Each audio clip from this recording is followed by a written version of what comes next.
So I just want to encourage you guys that God's doing things to show us that we don't have to, it's not about a person laying hands on somebody else. It's about the Spirit of God that lives inside of us connecting with that and having our faith go towards someone and pray for someone, and that's when miracles happen. Amen? Amen? So, Pastor talked about dangerous prayers, talking about make me bold last Sunday. How many of you prayed that prayer last week?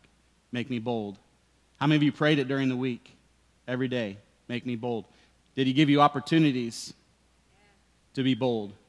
Because when you pray for God to do something, be prepared for it to happen. He's going to give you opportunities. So, how many of you would love to say that you would love for God to build your faith and strengthen your prayer life? Everybody? Hopefully everybody's raising their hand. That's great because I think oftentimes we pray too safe. We pray prayers that are way too safe.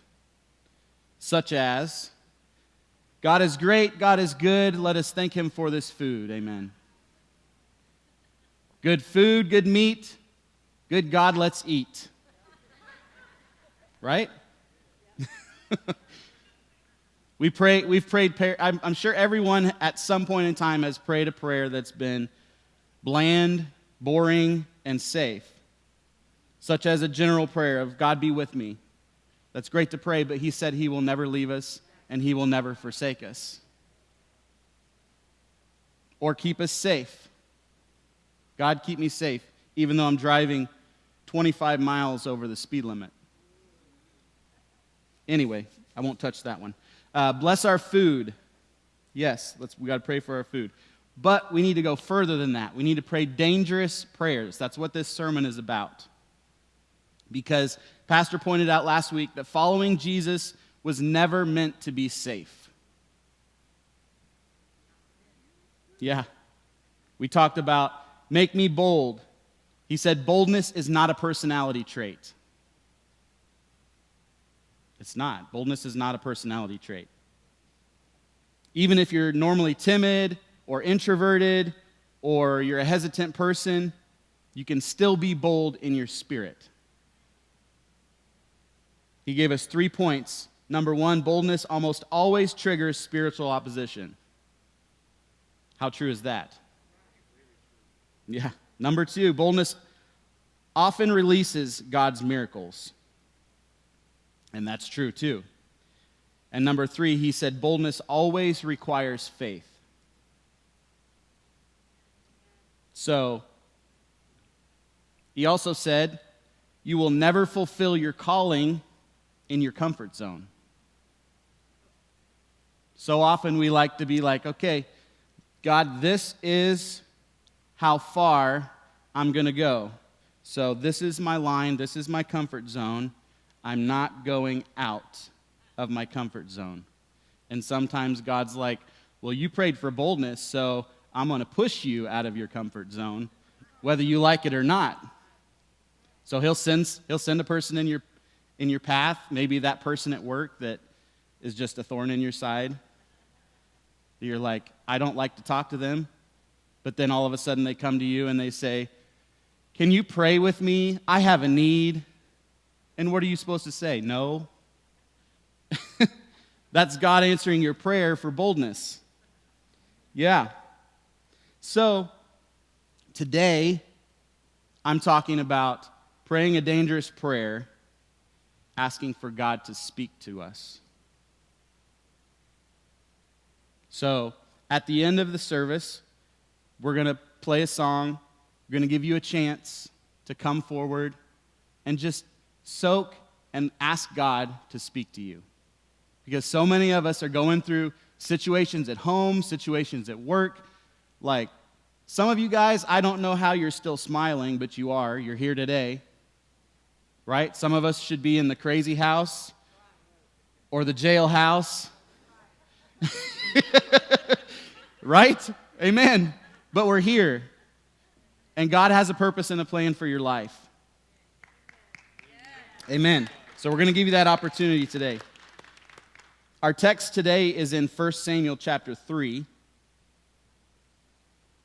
If you have your Bible, which I hope you do, or if you have your phone, how many of you have the Bible app on your phone? I thought my flashlight was on, just a reflection.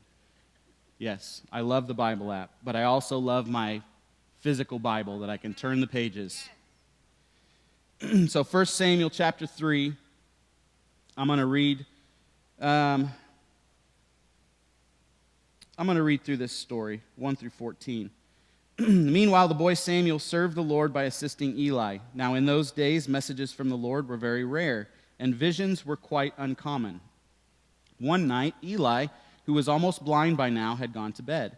The lamp of God had not yet gone out, and Samuel was sleeping in the tabernacle near the ark of God. So keep that in your mind. We're going to come back to that. Suddenly the Lord called out, "Samuel!"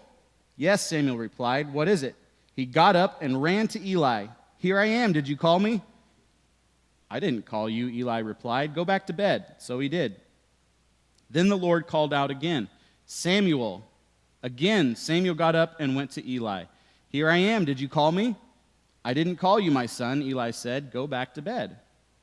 Samuel did not yet know the Lord because he had never had a message from the Lord before.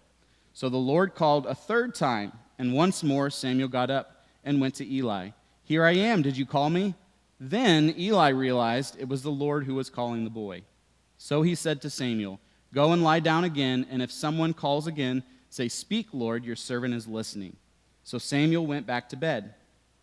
Verse 10, and the Lord came and called as before, "Samuel, Samuel." And Samuel replied, "Speak, your servant is listening." And then verse 11 down, it basically talks about what God said to him. I want to go back up to verse 1. It says, "Now in those days, messages from the Lord were very rare, and visions were quite uncommon." And then Eli, who was almost blind by now, had gone to bed. So if you remember who Samuel is, how his story got started, his mother Hannah went to the temple. She was crying and just wailing and praying, "God, I need a son." So much so that the priest thought that she was drunk. It was the middle of the day, and she was just going crazy, and the priest was like, "Are you drunk in the house of the Lord, really?" She's like, "No, I'm just so torn because I need a son." So this is how Samuel's story got started. So essentially, his mother said, "God, if you give me a son, I will dedicate him to you, and he will be in your house. He will serve in your house." So that's what Samuel's doing. At this point in time, he was maybe around the age of 11 or 12. He worked for Eli the priest in the temple, and Eli wasn't honoring God. He was allowing his sons to do completely outrageous things in the temple. For example, they were taking people's burnt offerings off of the altar before the ceremony was even finished. They were treating the offering of God like a barbecue.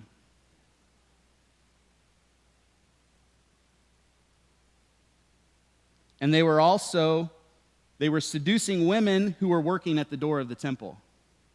Can you imagine that? If there's one thing that God does not like, it's sin. And I say that in a loving, caring way. He hates sin.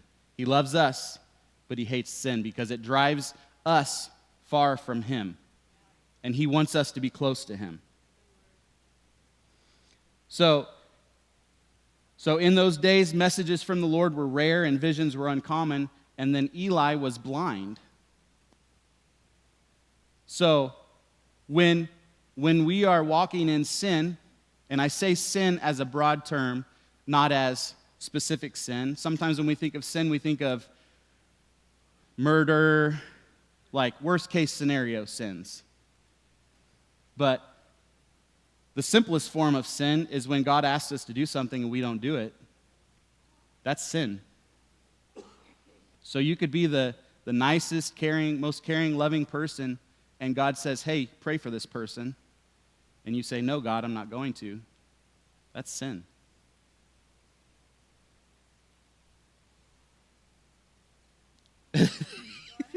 This is not a shouting sermon, is it?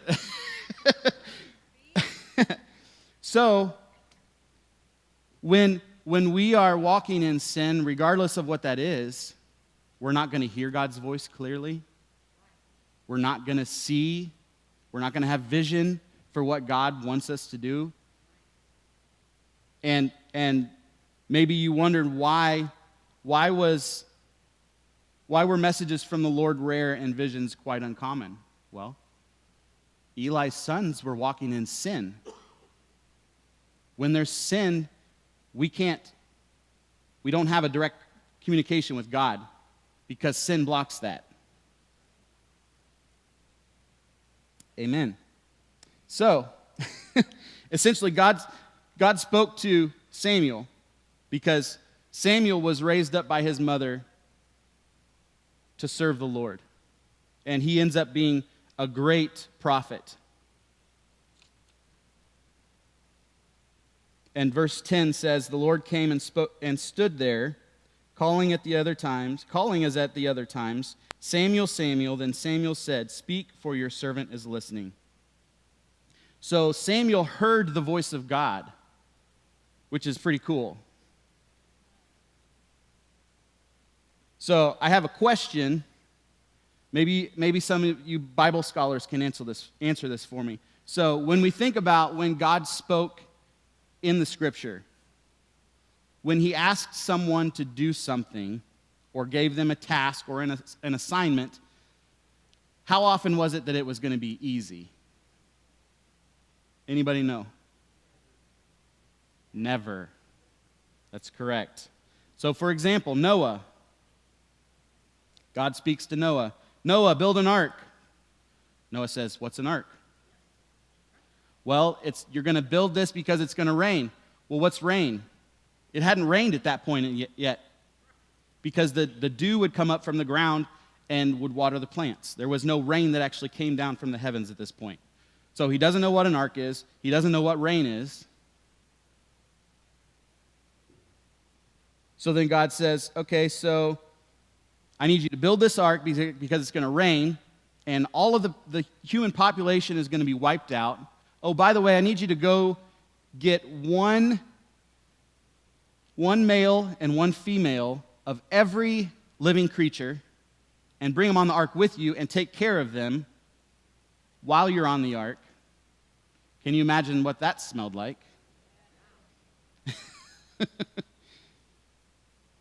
And he's like, oh yeah, sure, God, I'll get right on that after lunch. No. Then we have Jonah.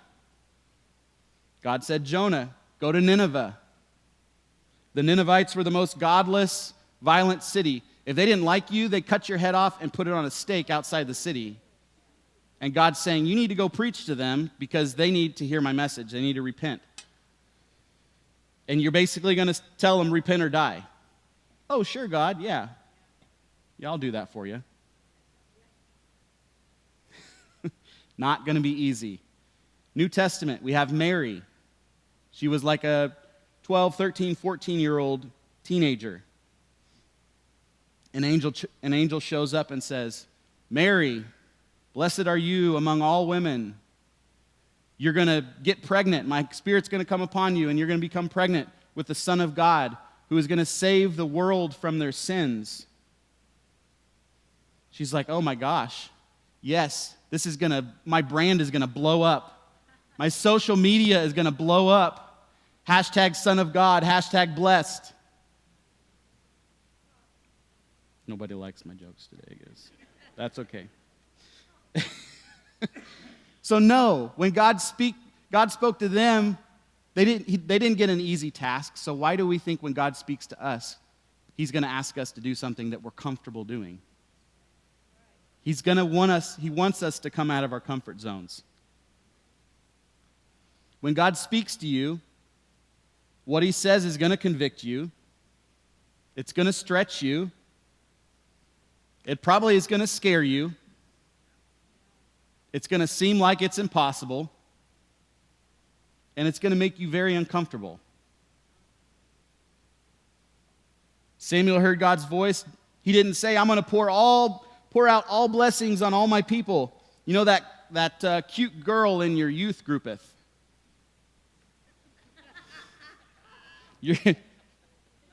I'm here all day, guys. Sorry.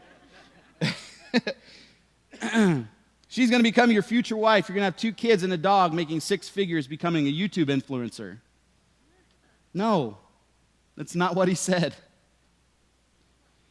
He gave him some shocking news. Eli, the priest, this guy that you've been working for in the temple, his sons have been sinning.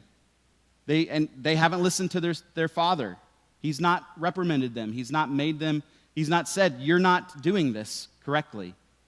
God is going to judge you for this. He didn't do that. He let his sons do whatever they wanted to do. The people haven't turned to me, so I'm going to bring judgment, and it's not going to be pleasant. So can you imagine being 12 and God speaks to you and says that? I trust you, 12-year-old Samuel, to deliver this message, and you're going to help make things right. Dangerous prayers. Speak, Lord. That's what we're talking about. So, this might hurt a little bit, so get ready. Don't ask God to speak if you don't want to hear what he says. Amen.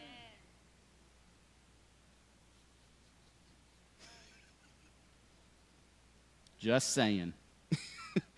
Don't ask him to speak if you're not prepared to do what he says. So let's take a step back and talk about prayer. What is prayer?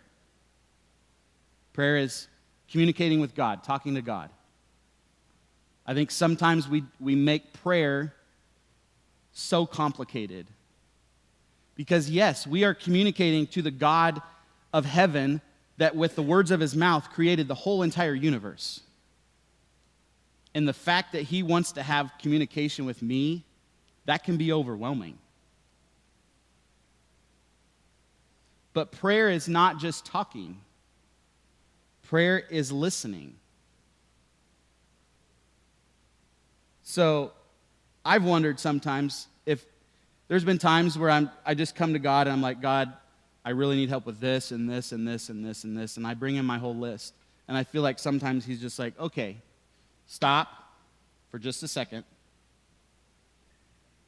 You've let me know how you want things to go. So why don't you just listen to what I have to say? Be quiet and just listen. Because in prayer, way more is accomplished by listening than by talking. God is always speaking. The question is, are we listening? Sometimes our ears are plugged. We have so much going on around us in this world. Sometimes we just need to quiet it out. So, for all the married people in the house, this is just an example. What would happen if the only time you talked to your spouse was when you needed something? How would that go for you? It'd be a lot of sleepless nights on the couch. Yeah. So prayer is the simplest, hardest thing sometimes. Because God says, I want to be there. I want to talk to you. Talk to me like you're talking to this person that's right here.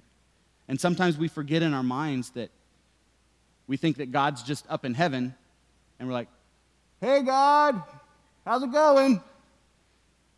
But he's right here with us. Emmanuel, God with us. He wants to be with us through our trials, through our circumstances, through everything that's going on. So I have a few spiritual thoughts on how do we hear the voice of God. Number one, we have to be still. Sometimes that's extremely hard to do because everything in our culture is go, go, go, go, go. Go do this, go do that, go do this. You got to stay busy. And we're like, I don't have time for that. But that's a key. Be still. We have to fight to be still. Psalm 46 says, "Be still and know that I am God." It doesn't say, "Be frantic, be busy, seek me on the go." It said, "Be still and know that I am God." When's the last time you spent 30 minutes, an hour, maybe longer, binge watching a show on Netflix or Hulu or Avengers Lovers, Disney Plus?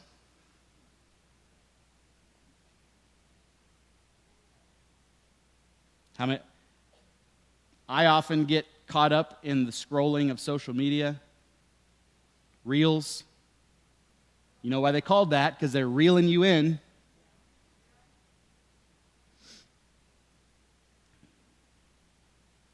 Yeah. To really hear God's voice, we need to slow the pace and be still. When's the last time you spent 15 minutes, 30 minutes, an hour, just quietly listening to what God has to say? And I'm speaking this out of conviction of my own heart, so don't think that I'm doing something, I'm preaching to you out of something that I'm perfected. Because this has convicted me as well. So if we want to really hear God's voice, we have to silence the noises from this world. Because the world is screaming at us, and it's getting louder and louder and louder.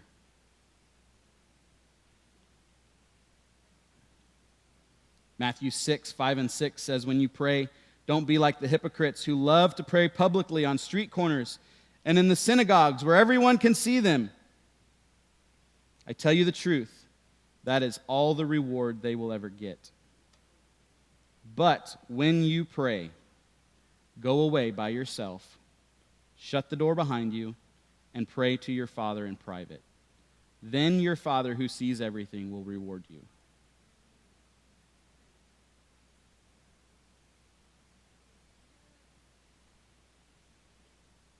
I don't know that I want to go down that rabbit trail right now. I might save that for later. So are we going to hear the audible voice of God? It's happened. I know people it's happened to. It's not something that can't happen, but it's not something that is always going to happen. If you can imagine hearing the voice of God in Morgan Freeman's voice, quoting King James Version verbiage. Yeah. So, here are a couple ways that God speaks. God speaks through His Word. His Word is His will, right? If you're going to go on a trip, we used to take maps, now we have GPS. So the Bible is your GPS. If you're struggling with something, there's an answer in the Bible, you just got to look. And it's so easy to look now. You can go into the YouVersion Bible app and search by topic. Anxiety, depression, it will show you scriptures. The Word of God directs us. It guides us. It corrects us. How many of you have been corrected by the Word? Yeah? Like, God's like, okay, bend over, you're going to get a spanking because you've not been doing what I've told you to do. Yeah. And it encourages us. If you're not hearing God speak, I'd like to ask, how much time are you spending in His Word? Because we'll know the answers. Life is an open book test. God gave us the answers in His Word. We just have to look. God also speaks through people. This is not always my favorite point. Because maybe you've been having a bad day and your wife is like, "Babe, the joy of the Lord is your strength." Okay, I didn't want to hear that right now. Can somebody else tell me? God, can you just speak that straight to me? He may use a spouse. He may use a godly friend that's in the Word. We have to be careful that we don't just take advice from anybody that gives it. Because there's lots of people that want to give us advice about what we're not doing right. But that doesn't mean that they're telling us what we need to hear. It needs to line up with His Word. Maybe our pastor could be speaking. Maybe something in this sermon today or something that pastor has said is just stuck with you. That's how God can speak to us. God speaks through circumstances. We're praying for this job. Oh, Lord, this would be awesome. I'd be making twice as much as I make now. So, Lord, make this happen or open this door. And He closes it. Little did you know you'd be working twice as many hours so you wouldn't have time with your family. Or little did you know they're going to start laying off people, and because you're the new guy on the totem pole, you're on the list. So God has saved you sometimes by closing a door. Or He'll open doors wide. He'll just kick them wide open when we don't even realize it. So some of us need to thank God for closing some doors, because maybe you dated that door. And now, 10 or 15 or 20 years later, you see that door, and you're like, thank you, Jesus, for closing that door. Yeah, you're thankful you didn't marry that door. You spared me, Lord. Thank you, Lord. Also, God speaks through His Spirit. Our spirit communicates with God, with His Spirit. Sometimes you may feel prompted to do something. You may be led to say, give an encouraging word to someone at work, or text somebody. I've just texted people and said, hey, I hope you're doing well. I'm praying for you. And they've said, you don't know how much that meant to me. I'm going through one of the hardest times of my life right now and haven't told anybody. But just that simple text message from you was encouraging. So here's a key to understanding if it's God leading you. If you're led to be a blessing, it's not going to be the devil. The easiest way. Because the devil comes to steal, kill. I sound like I'm from the South. Steal, kill, and destroy. But Jesus said, I have come that you may have life more abundantly.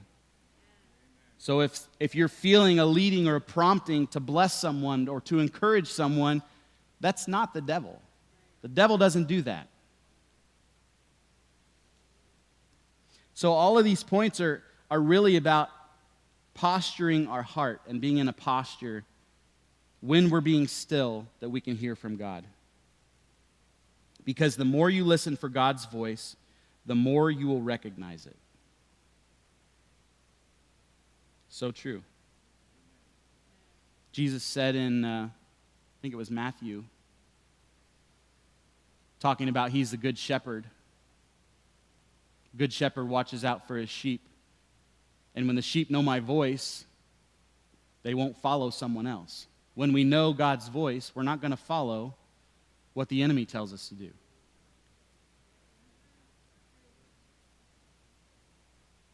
So number 1 was be still. Number 2, be willing.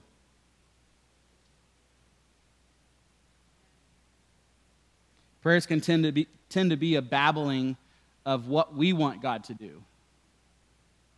How many of you have been guilty of that? I'll raise both hands and feet.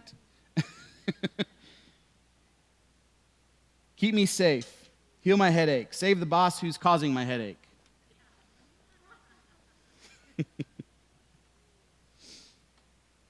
What about if instead of coming to God with our wish list, we come to God with a blank page and say, God, you speak to me. I want to hear your voice. You tell me what step I need to take. We're not just asking him to do, but we're listening to what he has to say. What do you want to say to me? Show me any sin in my heart, things that I may not even realize. Point out my motives, and then listen, because he'll speak to you. How can I better love my spouse? Maybe you have a spouse that loves God. Maybe you have one that doesn't. But how can I better love my spouse? And then listen. How can I better be the church? God, how can I use the gifts that you have given me to forward your kingdom in this earth through the local church? Proverbs 3:6 says, seek his will in all you do, and he will show you which path to take.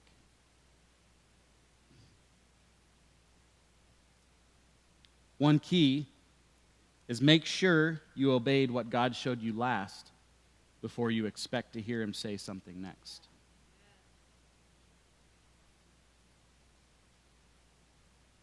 Because sometimes we're like, God, speak to me, speak to me, speak to me.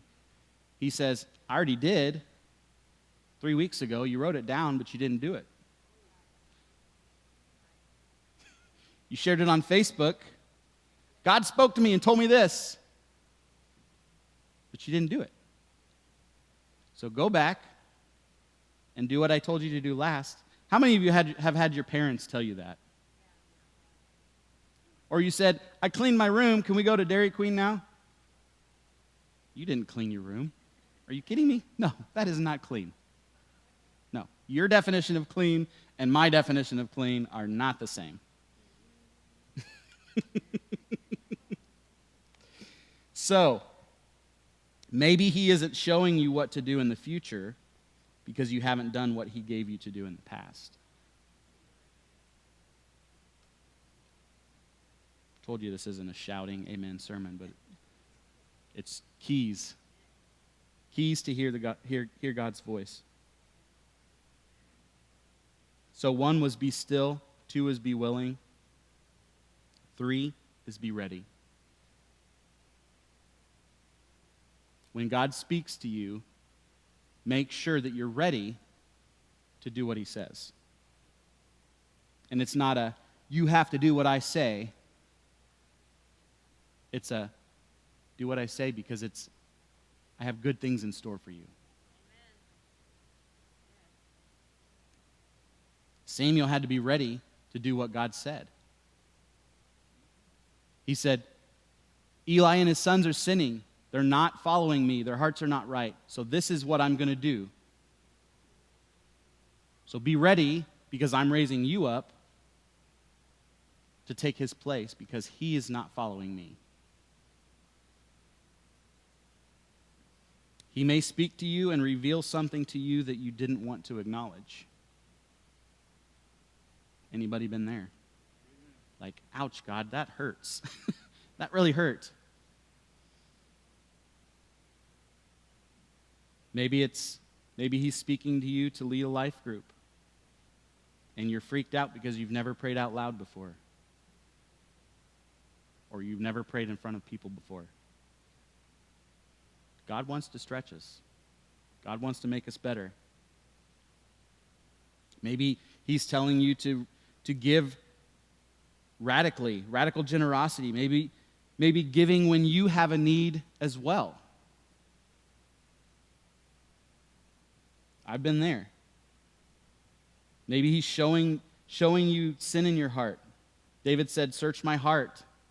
Point out any impure thing that's in me. Show me what I need to change. Maybe you need to go back to school. Maybe you need to change careers. Maybe you need to invite your boss to church, the one that's giving you a headache. Maybe you need to post about your faith on social media. Maybe you need to break off an unhealthy relationship. Maybe you need to forgive a person who betrayed you.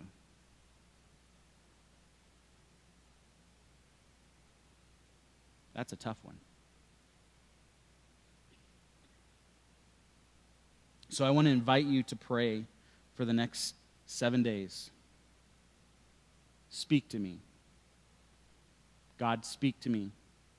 And listen. I'd encourage you when you go into your prayer time, take a piece of paper or get a journal. Because sometimes when you start writing, that's when God will show things to you that you don't even realize. And then years later, you can look back and you can celebrate, God, look, this is where I was, but look where I am now. It's just so encouraging. Every time God spoke in the scripture,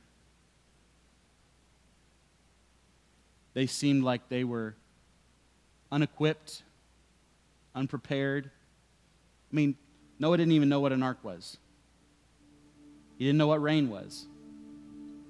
But God used him.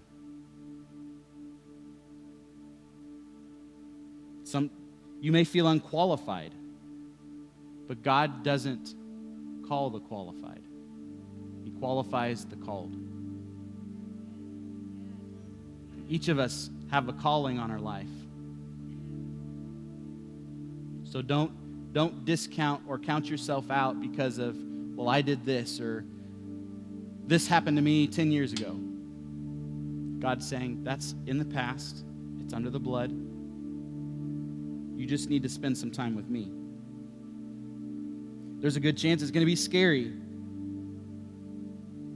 It may be intimidating, seem impossible, but it's going to take faith.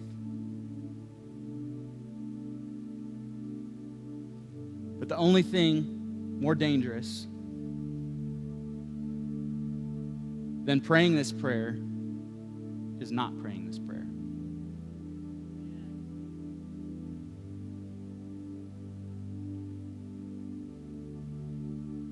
So Pastor Liz is going to sing a song called I Won't Move. I just want to invite you, while she's singing this, the lyrics will be on the screen. If you want to sing along, you can. If you don't want to, there's no pressure. But I do want to encourage you, just step out of your comfort zone. Yeah, if you can stand with me. Step out of your comfort zone. If you want to step forward in the altar, you can. If you want to stay where you are, you can. That's fine. But say, God, speak to me. I need to hear your voice. And be ready to hear him speak. Because he will speak to you when you ask him. So let's just spend some time soaking in God's presence and ask him to speak to you. Find me here again in the place we met, where hopelessness meets grace. Quiet all the noise, every whispered lie, put to rest by perfect peace. And even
crush the enemy. I won't move until you speak.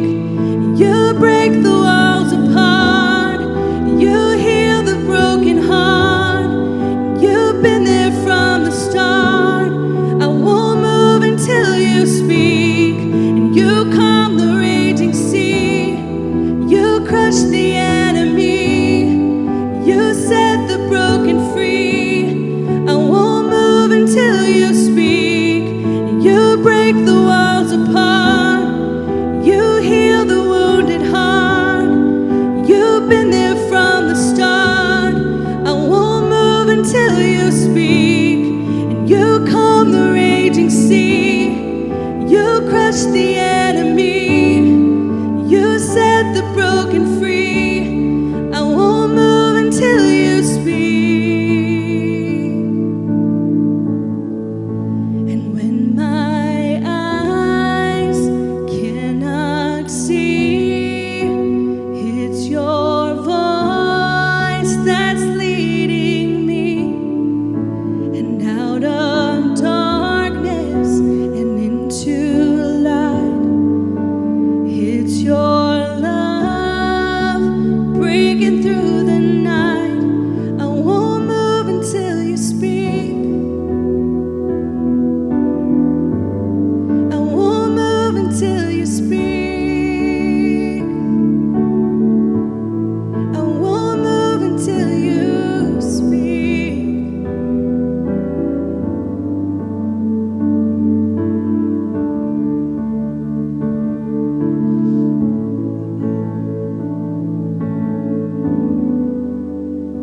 I feel like there's some here today that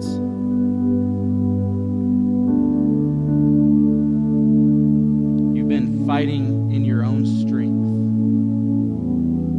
For so long, you're exhausted. You have nothing left to give. I feel like the Spirit of God is saying, put the weapons down that you're fighting with. Rest in me. I will fight the battle for you.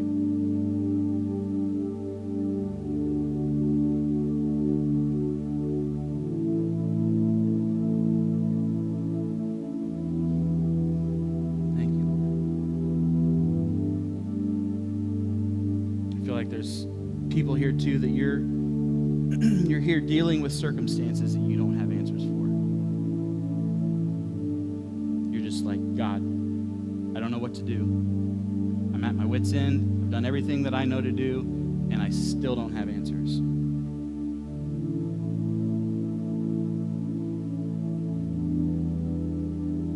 I don't know what to do.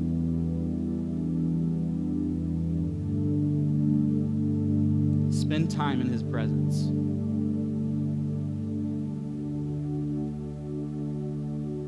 Listen for His voice. Be still. Sometimes that's the hardest thing to do, is to stop. Stop everything around us, shut ourselves away, and be still.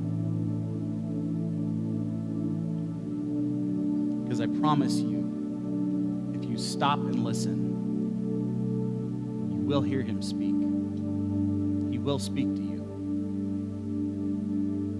Sometimes we're just so busy going and doing and all this other stuff that God just wants us to be still and know that He's God. How are we going to know that He's God if we can't be still?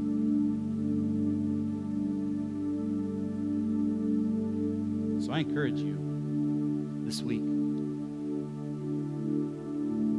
every time you pray, God, speak to me. Speak to me. I want to hear your voice. I want to hear your voice. I need to hear your voice. There's so many voices around me, but I need to hear yours.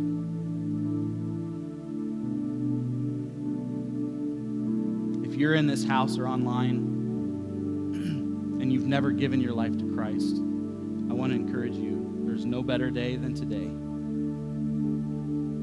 because God has good things in store for you. He had good things in store for you. If you've been far from God and you're saying, I want a relationship with him. Maybe I've known God, but I've drifted far away. Today's the day of salvation. So if we can pray that together today. Lord Jesus, I come to you today as a sinner who needs a Savior. I thank you that you gave your life on the cross for me. I thank you that you have come to give me abundant life. I pray now that you would come into my heart, wash me clean, make me right with you. I thank you that today is a new day. In Jesus' name. Prayed that prayer and you're in-house, we have a resource called Following Jesus. You can grab a book back there by the I Have Decided table. If you're online and you prayed that, send us a message, or you can text the word FOLLOW to 217-262-6677. We will send you some videos. We'll walk you through following Jesus. We want to see you succeed. God has good things in store for you.